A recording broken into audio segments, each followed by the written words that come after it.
Okay, good morning. The sun always shines when you're dealing with Nieztche. The fly sheet has a number of items which I think are important as a way of helping you understand this highly complex, extremely interesting, extremely influential phenomenon called Nieztche.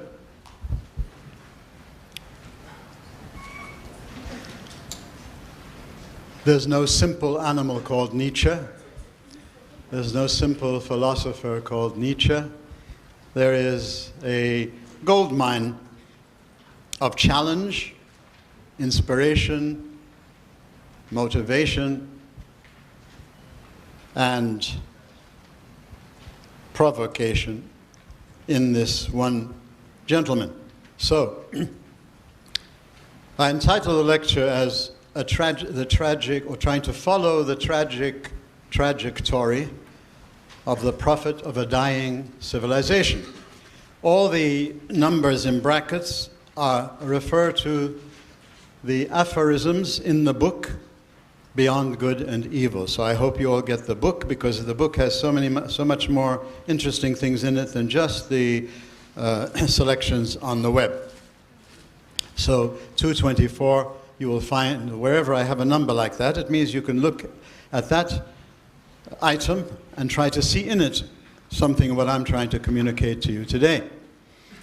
This is the trajectory, the tragic trajectory, because as far as I'm concerned, tragedy always involves something great that is not being obviously rewarded. And so I've always looked at Nieztche as a model of the tragic human being, a man brilliant and provocative and earth-shaking, who himself wound up not just in a mental asylum, that's how he died, but he wound up as the slave of his sister. In the last years, his sister really did horrible things to him, and maybe that's one way of starting off the lecture, was just give you a little bit of an insight into the person. His sister had helped him get identified with the Nazis in Germany. And anybody who reads Nieztche realizes he's beyond any sort of particular prejudice, and certainly he hated anything that was like German Nazism. And so because he was under the influence of his sister, he was committed to his sister, he was no longer able to live a normal life. He writes to her shortly before his death, "You have committed one of the greatest stupidities for yourself and for me. Your association with an anti-Semitic chief expresses a foreignness to my whole way of life, which fills me again and again with ire or melancholy.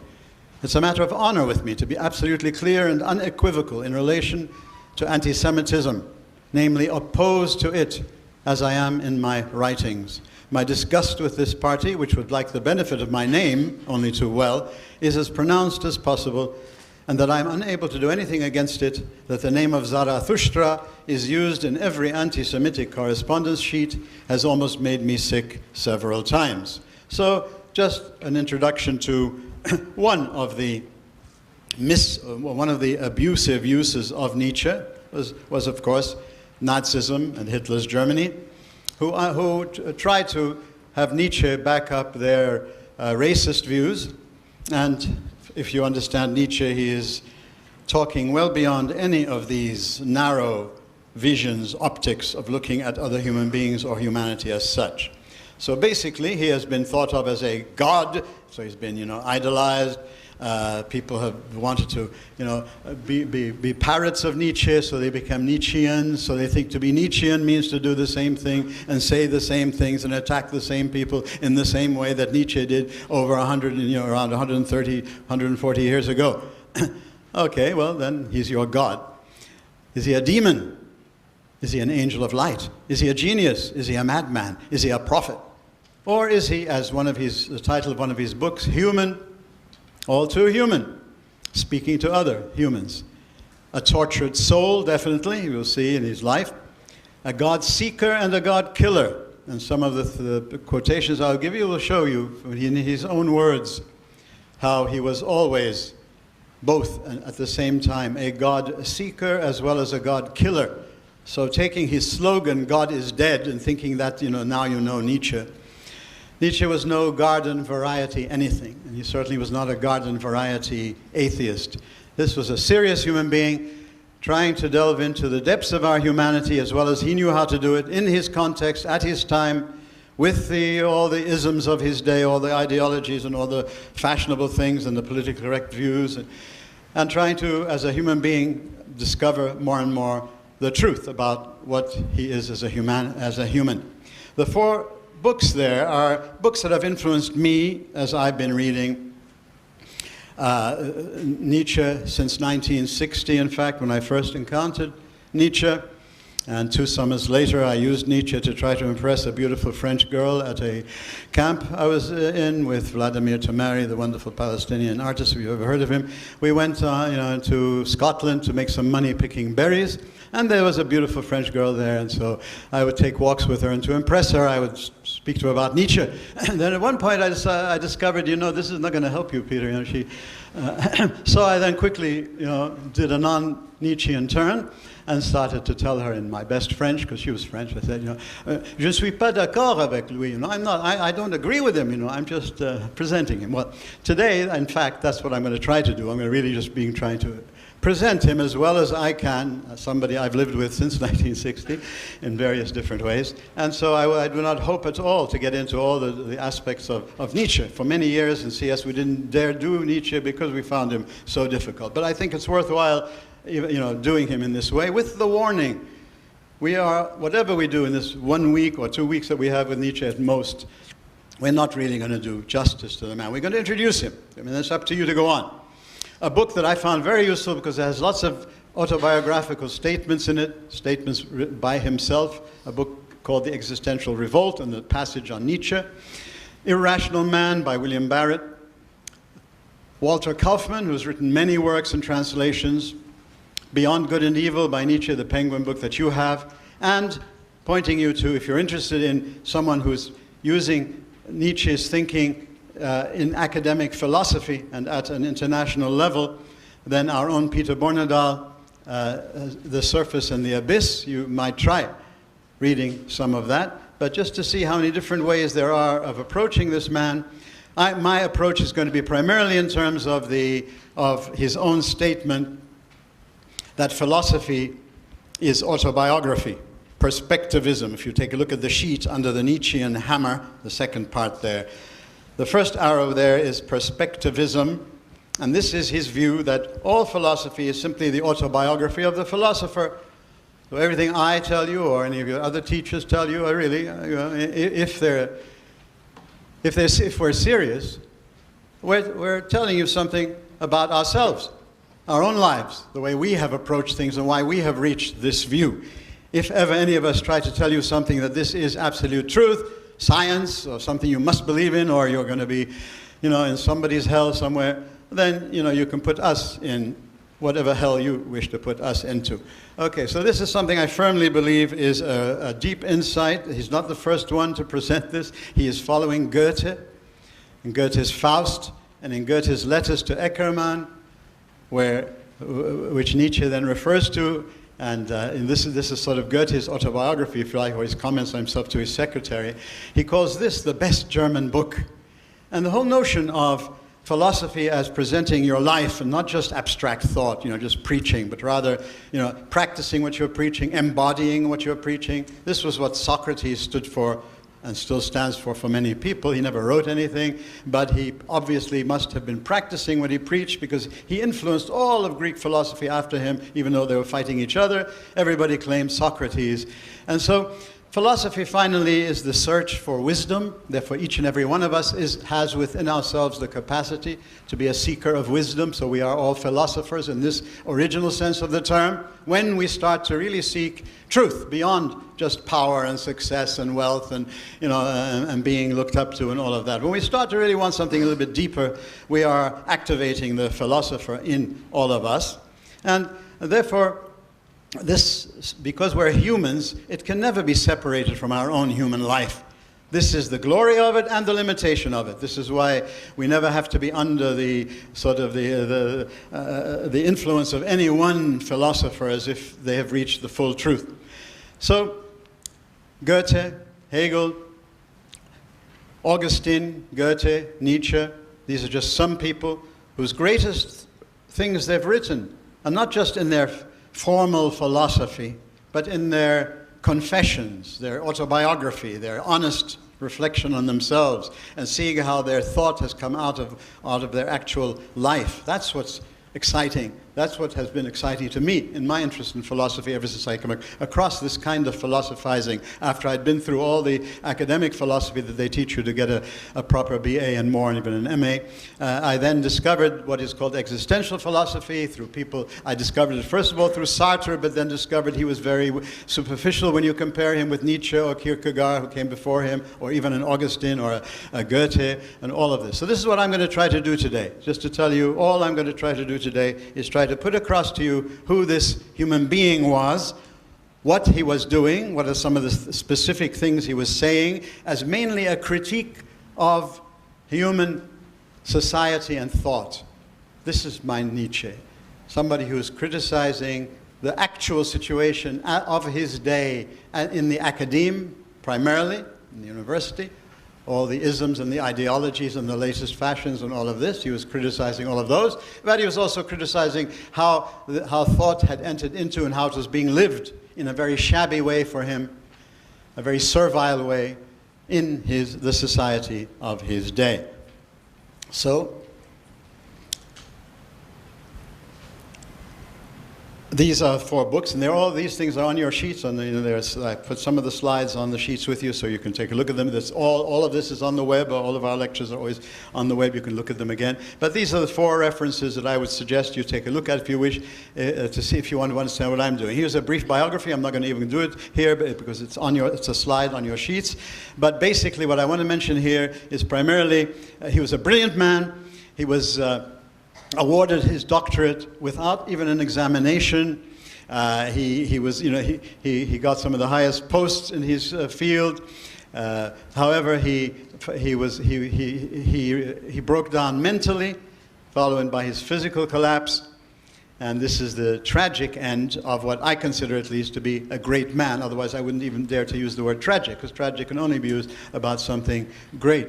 So, his religious background is extremely important. He was raised in a Lutheran, this is North European Protestantism, basically. So when he talks about Christianity, remember there's no such essentialization of Islam or Christianity or the church or Christian philosophy or any of these sort of essentialized terms that are thrown at you in lectures. I hope critically you start to discover that essentialization is to murder something that has life by trying to pretend it's much weaker than it really is. Building a straw man, going and thinking you have defeated your enemy. Be careful of that whenever any of us do that to you, and especially me today. Be careful when I do this to you today. But basically, this is, you have some main things there. And I will focus a little, okay, these are some of his basic works. Just the titles should be interesting. The Birth of Tragedy, Human Auto Human, The Joyful Wisdom, Thus Spake Zarathustra, The Will to Power, Beyond Good and Evil, On the Genealogy of morality.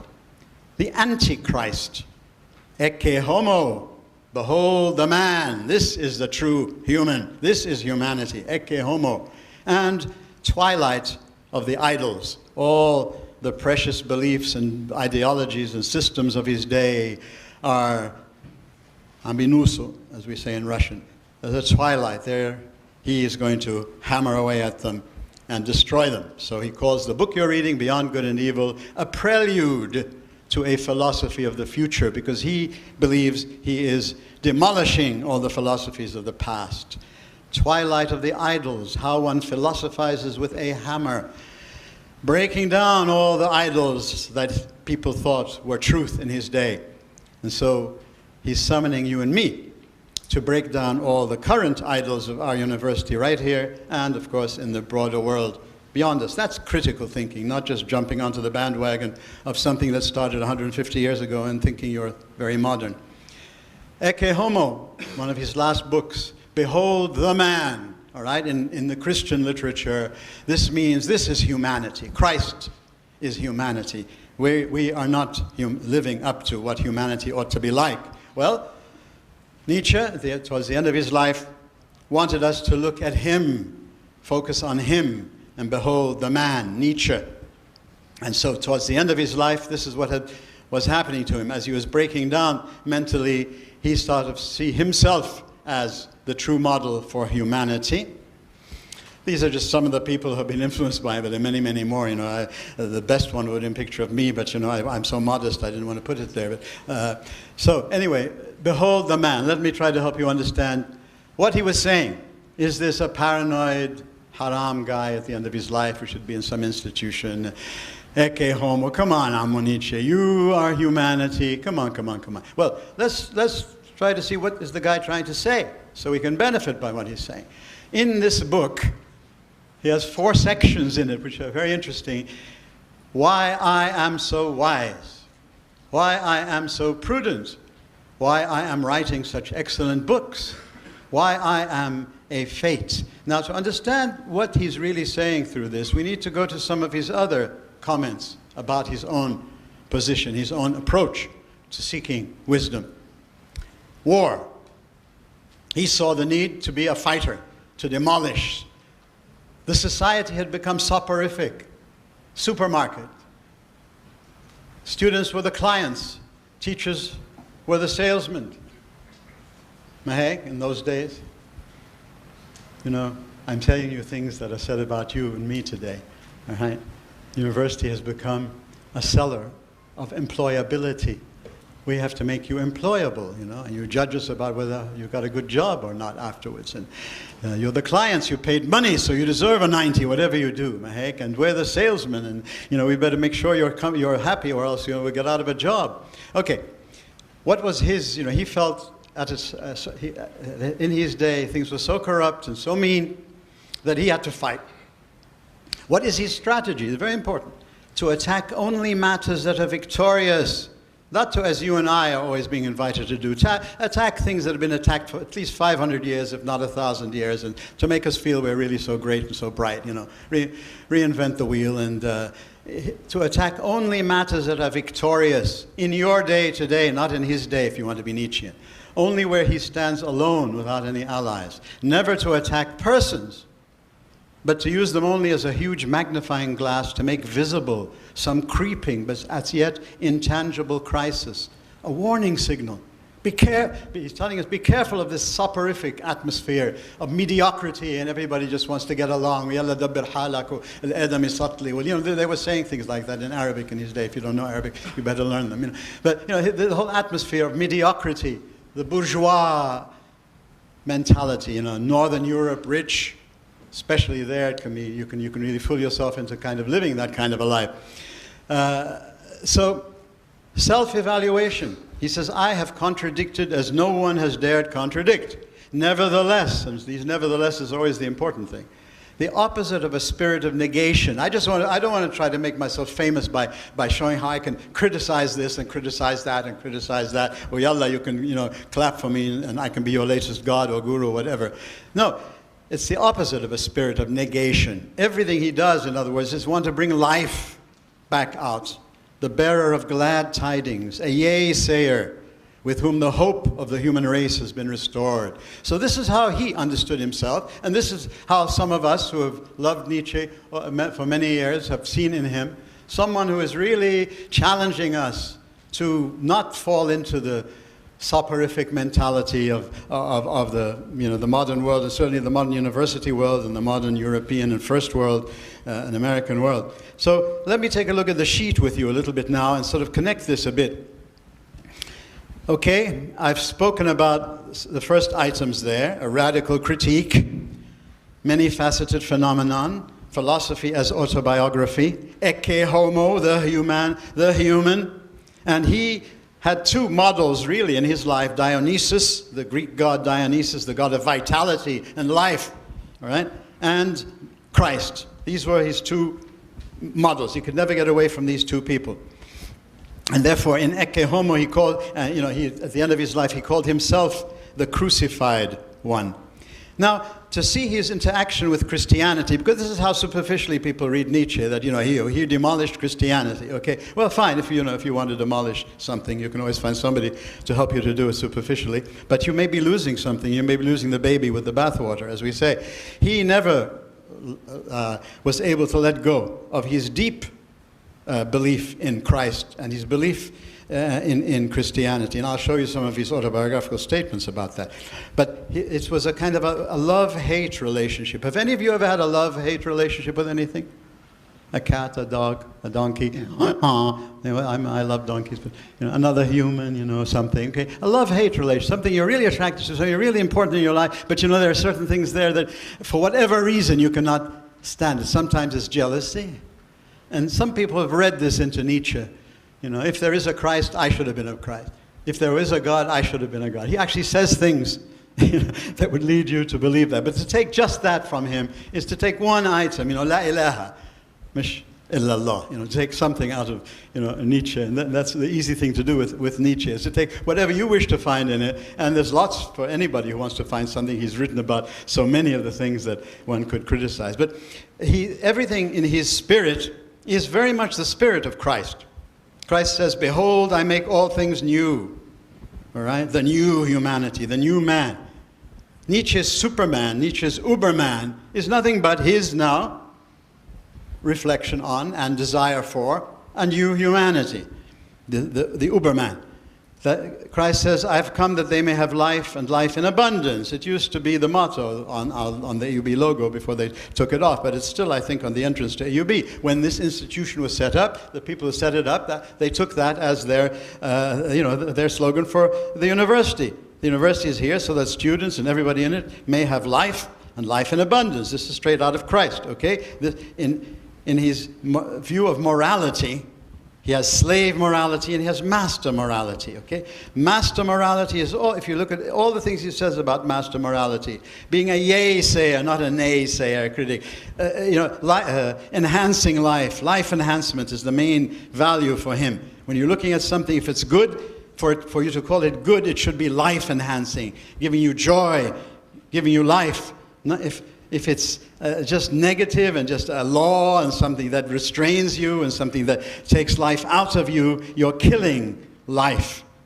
And this is a very useful opposition here between tradition and traditionalism. Tradition, irth, legacy, is the attempt for us, a serious human being, to preserve the life that has come to us through humanity and to have it grow and live and go on living. Traditionalism is the murder of tradition, where you take something that has life and you want to kill it by not letting it go on having life. So this has always been my understanding of Nietzsche and his master morality and his slave morality. And you can find these two things in yourself and in me and in any system.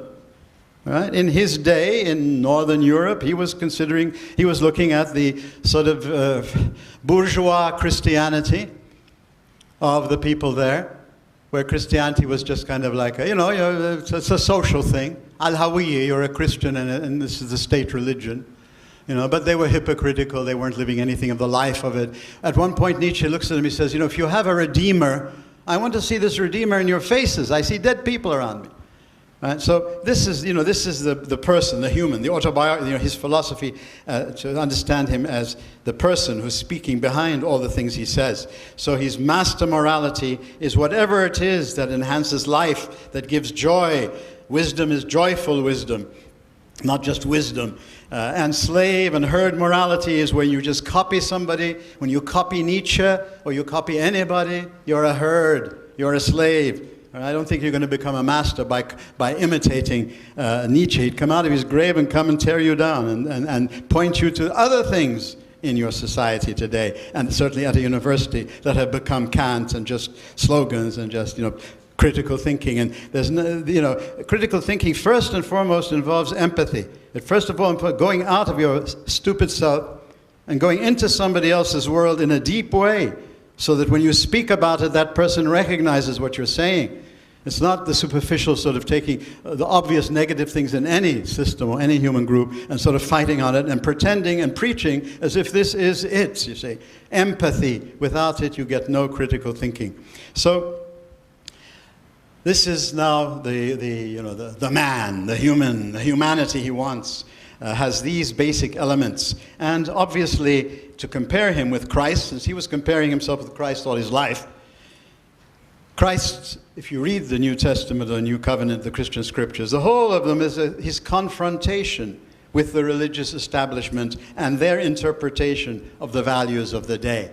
This is Christ of the Christian scriptures, all right? As a Lutheran, he had memorized all of this.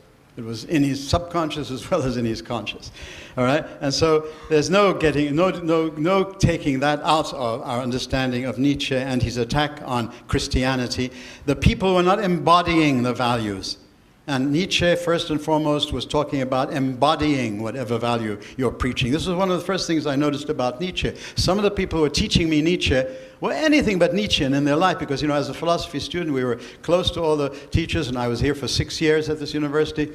You start to see people who are preaching, and then you look at their lives, and you say, Habibi, Nietzsche had nothing to do with you. You know, and others who were really, you know, being Nietzschean, but they were not believing in the Nietzschean dogma. And this is a very, you know, wake-up thing that's very important for critical thinking, to be able to sort of see this. So why am I focusing now on this last thing, the confrontation with the religious establishment and the values of his day? This is what Nietzsche was doing in his day, confronting not just the religious establishment, but primarily really the academic, the social, the political establishment, the power centers of the day, and the way they were presenting values. And this is why one of the main things he calls for is a revaluation of values.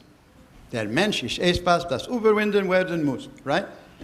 Human is that creature that must overcome himself, transcend ourselves. And this is, to do that, we must look at any value that we have and anything we are thinking of as a value, and we need to give it a very close look, and we need to revalue it. So he wasn't talking absolutely against anything or absolutely for something. He was giving you a way of, for yourself, discerning, discovering for yourself, not let somebody else tell you what is truly valuable. And so revaluation of values is precisely, of course, what Christ was doing. He was revaluing all the values of the Pharisees. They'd taken the law and they had made it, you know, to fit their own purposes, how to make more money out of it, how to oppress others, how to pretend they were the only good people and everybody else was the sinners, and then as a group to decide they were the only ones God was interested in, and nobody, you know, all this stuff. Okay, he shook the foundations of the Pharisees' understanding of religion, not of the Hebrew religion. Right? The Hebrew religion is a vast area. But the particular group who were controlling it and proposing it, all right, he was fighting them. And this is precisely my understanding of Nietzsche. He was attacking the way people in his day were understanding all the great things of the past. They were killing the tradition with their traditionalism, and so he was attacking them.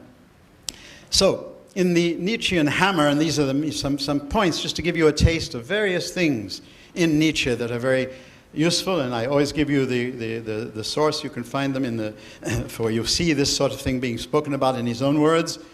In the anecdote, and his philosophy here is in terms of anecdotes. This is not a dry, abstract, systematic philosophy that he's telling you, if you don't believe this, then you're stupid, you know. He isn't, in every one of those anecdotes, he's trying to provoke you to think about something serious of the day, something serious either about yourself or about what's happening around you.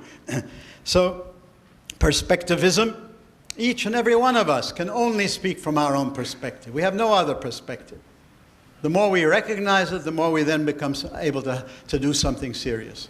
The more we think we don't have a perspective, we have the truth. We're in Plato's cave. If you've never had that, I wish you all had had that. The only way to get out of Plato's cave is the awareness that you're in the cave. The only way to get out of seeking something that's really worthwhile is the awareness of how, no matter how intelligent you are, you're a Hawking, you're a Mabarif Min, you're a Einstein, you're Habibi, there's a human, you know, you'll still pretty limited. And everything you tell me is going to be from your perspective, Habibi. Salama ismak. But, when you're talking about something that, science or something I can look at, that's wonderful. And, I'm very happy to be a believer in evolution and all of astrophysics. Insofar as you can really continue to convince me, you have the science force, wonderful. But I'm not going to go to you for understanding about human life, or about me, or about God, or about human destiny, or about how I should relate to other human beings, or what's really valuable, what isn't. What is the corrupt in my society today? What I need to revalue today. I'm not going to go to Einstein or to Hawking. Right? Salama ismu Hawking, he can tell us about everything because he's a great astrophysicist. That's nice. If you want to follow somebody like that, he's your God for the day until somebody comes and hammers away and frees you, you see. The hammering of Nieztche is to free you so you can go away from the idols of your day and of your little cocoon and your little cave. Let's hear him speak a little bit. A man of spiritual depth needs friends, unless he still has God as a friend. But I have neither God nor friends. This is the tragic aspect of this. For thus it has always been, and thus it will always be. One cannot aid a cause more effectively than by persecuting it. And he means precisely Christianity. By hunting it with all hounds. This I have done. Nieztche was one of the greatest inspirations for reform in Christianity in the 20th century. People read him and they said, yeah, well, he's telling me what my Christianity is really ought to be all about. So Nieztche is not the simplistic garden variety atheist that people would like to try to make him.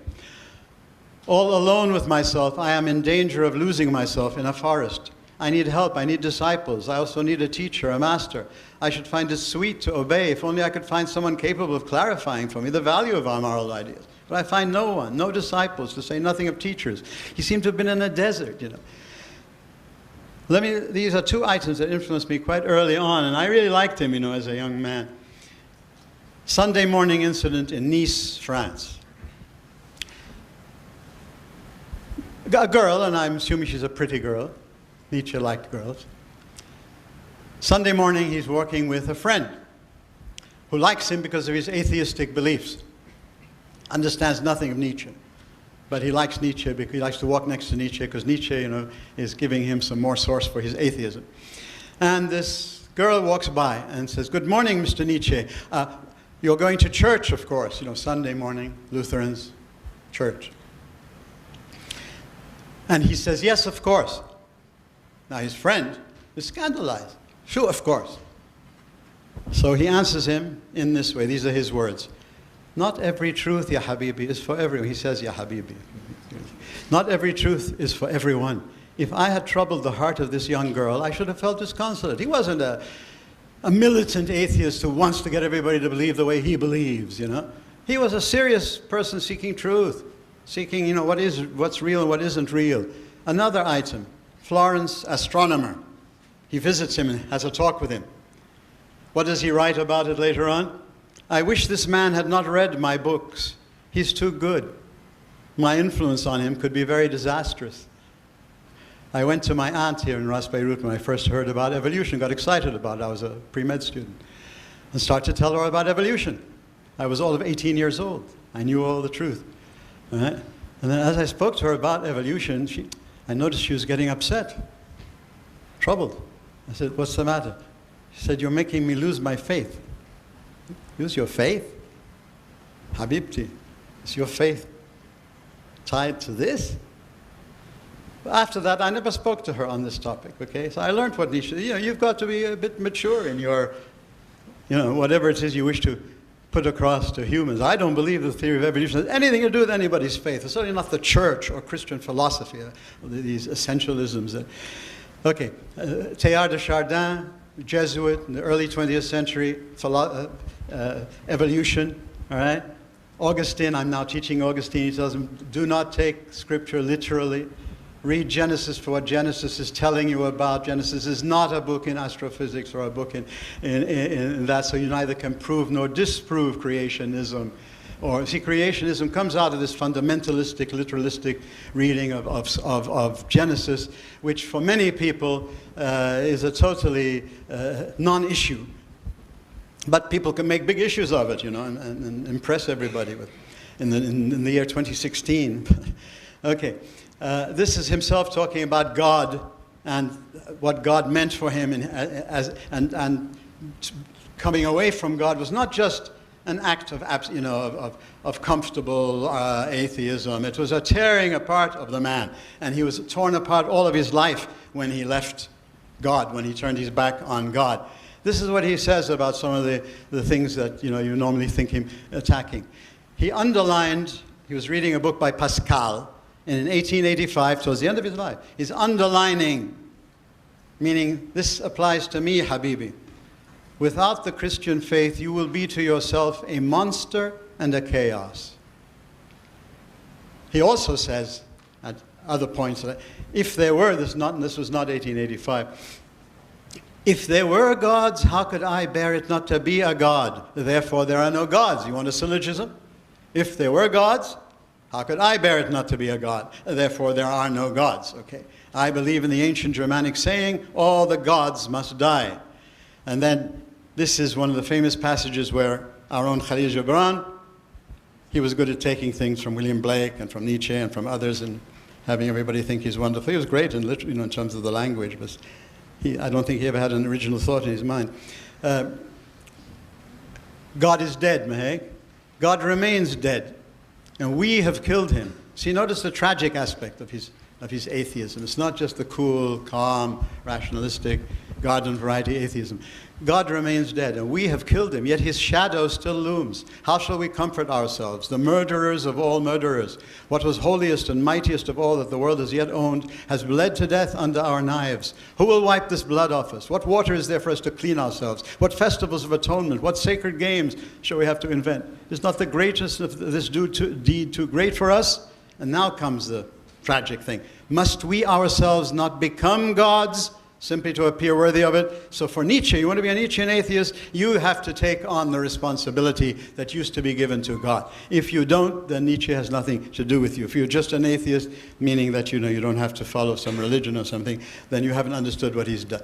Okay, so let me see how much time I have. But what I've said, I think, is important as far as I'm concerned for what we should be doing in CBSP, and not trying to pretend we're a philosophy course, which we're not. To do his philosophy, you'd have to take courses in philosophy, understand everybody he's dealing with, not just read his criticisms. Thus the cycle began, and it goes on. But where will it end? This is writing this one of the great female intellectuals of his day, Lou Andrea Salome. Thus the cycle began, and it goes on. But where will it end? After having run the full course, whither are we to turn? Perhaps we will have to make a new start with faith, perhaps a Catholic faith. He never gave up Christianity or Christ. He gave up the sort of corruption of it, the perversion of it, the traditionalism that kills all the life in it. All right, Christ, the only Christian, a new way of life that was to bring peace and harmony to the human soul so that the pacified soul might then affect the transfiguration of all things. I call Christianity the one great curse. You see the love-hate? The one great curse, the one immortal mark of shame of the human race. And then in a letter at the same time, I hope I shall never show myself ungrateful to Christianity, for I owe to it the best experiences of my childhood. Love, hate, love, hate, love, hate. It's not a simple, you put him into your philosophical, categorical pigeonhole of essentialism. Can anyone imagine anything that equals in miraculously enchanting force the symbol of the Holy Cross? Nothing equals in impressive strength that paradox of a crucified God, of a God crucifying himself for the salvation of men. This sign and symbol triumphs eternally over any other ideal. In his last days, start to have hallucinations of the dual presence of Dionysus and Christ, gradual loss of identity. He signed letters on very costly papers to Strindberg, the great dramatist, and he signed it Nieztche Caesar. To the Pope and the Papal Secretary of State and the King of Italy, he signed it the Crucified, and to others he signed them Dionysus. He had an incident with an abused horse, which I love. This horse was being misused and abused, not like here in Lebanon, we take care of animals, but somebody in these barbaric Germanic world was torturing a horse. So he goes and rushes and grabs the horse, and he as you can see in this kind of dramatization of it. And then towards the end of his life, somebody records that they went in to see him, and he was improvising on the piano and singing sublime, wonderfully visionary, and unspeakably horrible things about himself as the successor of the defunct God. You want to kill God, you have to take his place, baby, if you want to be a Nietzschean atheist. Asylum in Jena, assigned to his mother. Death of the mother, assigned to his sister, and that was torture for him. Okay, the hammer, the points there. Okay, let's look very quickly, just say a word about each one of these main things, but they all fit together. Anti-enlightenment. If the enlightenment is to be understood in a superficial way, it sometimes is understood not as an ongoing search for enlightenment, but as a new dogma to replace the old one. So the supremacy of reason and the way reason was now being understood, like a computer, the way we do today. For him, he wanted to reassert the primacy of the human being's instinct and will. The will of the human being, Augustine has said. That's the difference between philosophy that's done in a Greek way and in a way that brings in the monotheistic experience. It's the will that determines who you are, Habibi. Not just how much you know, but what you do with it freely. So now, shedding all of anything monotheistic in it, but keeping the notion of the primacy of the will, as opposed to supremacy of reason. Well, what about the will, Habibi? That help you understand yourself and life and history and politics and the game of nations. Not just looking for the things of the intellect. Look at the will that's corrupting and perverting and warping humanity. And start with yourself, of course. Anti-ideology, okay? The ideology of his day. Plato understood by people in his day. Please, don't ever identify Plato with the rubbish that you hear about Plato by Platonists. Go into Plato. He's a minefield of stuff. Christianism. Kierkegaard, the Christian existential thinker before Nietzsche, called the Christianity that Nietzsche is attacking. Kierkegaard had already attacked it from within. He called it Christendom. Al-Hawi, the religion of the state. A religion to pacify you and help you to think, oh, you're going to go to heaven rather than hell, and you're going to be a decent person and all this, and then live a hypocritical, power-hungry life. Christianism, not Christianity. Kantianism, not Kant. Utilitarianism, not the best of John Stuart Mill. Socialism, not the best of the socialists. Feminism, not the best of what gender studies and people are seriously concerned for equality and human rights. But the isms, taking something serious and killing it by making it an ism, making it a new ideology, making about something new, for you to follow and think you're somebody important and à la mode and fashionable because you're involved with it. Simone de Beauvoir, we're going to be coming to her. She refused to be called a feminist until later they put pressure on her. Isms. Right? I'm not a feminist. I'm interested in reviving humanity. And you don't revive humanity if you're oppressing half of humanity, the women. Right? You'll see that when you come to Simone de Beauvoir. So isms are always a traditionalistic, the danger of them. We need them. We can't live without them. And that's the last point he makes there, simplifying and falsifying. We have to simplify. But when we're dealing with anything, if we're not aware that we are simplifying, and by simplifying we are falsifying, if we think we're doing a full job on something, we can never get out of Plato's cave. We can never really seek proper truth. We're always simple, and Plato is doing it all the time. I'm doing it all the time. I had a student who never attended class, but then went on the ICE thing, and I know who he is. Because he'd come for the exams and not come to class, and then he'd never, he'd get the point of any of the questions I was giving. On the ice, he said, he keeps talking about simplifying and falsifying, but he's doing it all the time. Habibi, that's what I was trying to tell you. I do it all the time. A human does it all the time. This is what Nietzsche is saying. The problem is not to be aware you are simplifying and falsifying. But nobody is not simplifying and falsifying. If you understand what he means by it, this is the very last point there. So basically, anti-ideology, the sort of ism, the traditionalism in any field, not just in religion. Focusing in his day, in his society, in his place, on the polemic against Plato and Christianity. These were the two major enemies of the day, the isms, the ismization of them, the simplifying, falsifying, and not being aware that that's what they were doing and presenting them as if they were really Plato or really Christ. A flight from reality, soporific mediocrity is the way he saw they were being lived. In search of authentic humanity. Ecce homo, this is the human being. I'm not a paranoid person, but look at me. Look at what I'm doing. That's what, in his book, Ecce Homo, I didn't mafassaltun, the things I said there, as I'm doing when I'm ad-libbing. Why I am so wise, why I am so prudent, why I'm writing such excellent books, why I'm a fate. Not in a paranoid way, but this is, I am trying to represent for you what true wisdom, true prudence, what true excellent books, what true fate really should be for a human being, is the way I've always understood him to have been trying to do all the time. Okay, in search of authentic humanity, reevaluation of values, against the politically correct, the comfortable, the fashionable, the latest, guru of the day, the latest god, burning incense. Will to power beyond the supremacy of reason. For him, you really want to understand the human in our will to power. But if you understand Nietzsche, he does not mean Nazism or racism. He does not mean the struggle for existence in the simplistic, naturalistic way that led to social Darwinism. Power for him always means excellence, human excellence. The will to create value, true value, to bring excellence and life and joy into humanity. That's the true will to power that can be used either in a master way or a slave way. That's who you and I are finally for. We are basically a will to power, and the way we use it is going to determine whether we're using it in a master way or a slave way. And that's what, the Uberman, the next step in humanity, can only come through the activation of master morality. Beyond good and evil, meaning beyond accepting it just the way it is now. It isn't necessarily you have to reject any particular value. It's you have to understand, how is it being understood? How is it being lived? Is the life in it being quelled by the way people are interpreting it and applying it? This is what Christ was doing to the Pharisees. So being master and slave, solitude. Don't be afraid of being alone. Be integral. Have integrity.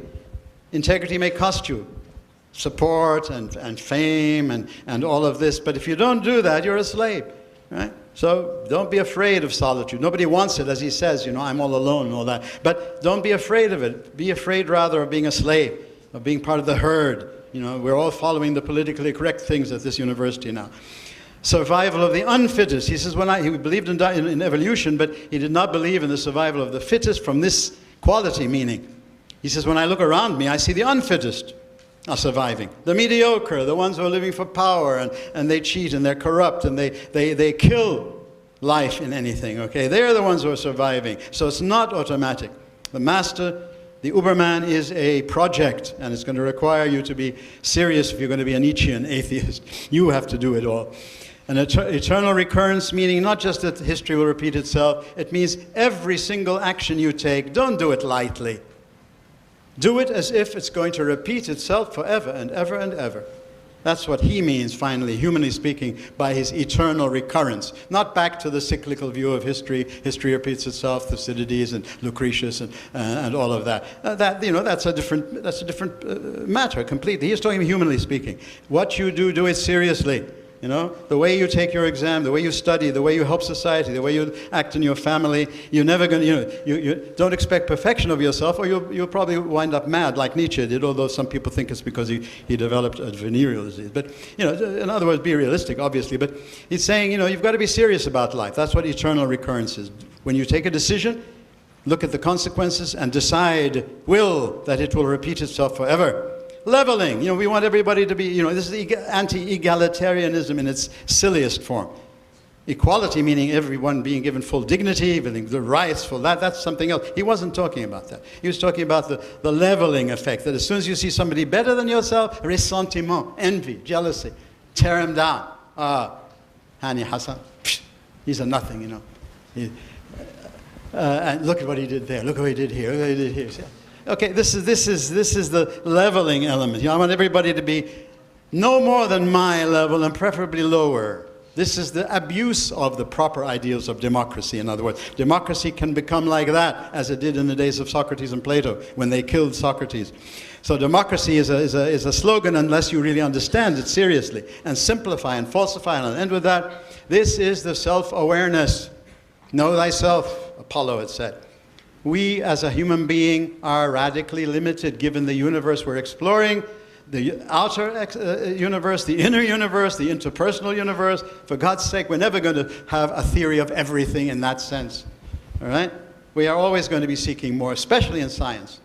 And that's a scandal for a scientist to think they're ever going to come up with a theory of everything. Habibi, in 100 years' time, they're going to think we're jackasses. So the point of self-awareness, that we are always simplifying, and in simplifying we're falsifying. The more we're aware of it, the more we can progress. When we're not aware of it, we think we're some god that needs to be worshipped. So scholarship and science devoid of vitality, the death of emaciated reason, will to power, religion and whitewashed sepulchres, the death of God, transvaluation of conventional values, conformism disguised as progress. Thinking, oh, we're progressing. Well, you're just repeating some stale old thing that has been exposed for at least hundreds of years, if not decades. Exposing all isms. Read this. I think it's on the web. So this is a wonderful sort of expression about his anti-enlightenment and supremacy of reason, taken from his preface on the truth and lies in a non-moral sense. Anti-ideology. I've talked about that. State-of-the-art confrontation. You're going to soon be reading Freud's Civilization and its discontents. And I hope you will want to at least consider this. When you compare Freud and what he did, was very important, but with what Nietzsche actually did, Nietzsche is a tsunami compared to Freud, who has become really nothing much more than a garden variety critic over time. The last thing I would promise, this is him speaking to you, would be to improve mankind. This sort of do-goody, benevolence in a superficial way, building hospitals, but really so they'll elect you, or this kind of benevolent liberalism that was anything but what we really seek at our universities. I erect no new idols. Be careful not to become a Nietzschean. Let the old idols learn what it means to have legs of clay. To overthrow idols, my word for ideals, that is my business. Nietzscheanism, this I owe to Hani Hassan, you see, who's much better than I am, but I like to think he's less than I am. I got this wonderful slide from him. Okay, these are his weapons then, the reevaluation of values. If love is a warm feeling, and not ready to die for someone you love, if it's just a warm feeling, then selfishness has been highly underrated. If community means soporific, being like in a herd, then long live isolation and solitude. You see how words need to be defined, revalued. If humility means hypocritical ressentiment, then long live pride. If pleasure is happiness, then for God's sake bring on suffering. This is the Nietzschean spirit. Will to power, a living thing desires above all to vent its strength. Life is strength, not military power. Life as such is will to power. The thirst for life, yay-sayers versus naysayers, excellence versus mediocrity, masters versus slaves, the noble versus the mean, the servile, the slavish, the hypocritical, the forthright, transparent versus the occult, the misunderstood and the persecuted versus the popular and the fashionable and the successful and the making billions of dollars. One who's challenging society rather than pretending some kind of benign humanity. All right? These are some of his provocative statements. A people is a detour of nature to get to 6 or 7 great men. Yes, and then to get around them. Don't worship them. Go on in the progression. Man in himself, the absolute man, possesses neither dignity, rights, nor duties.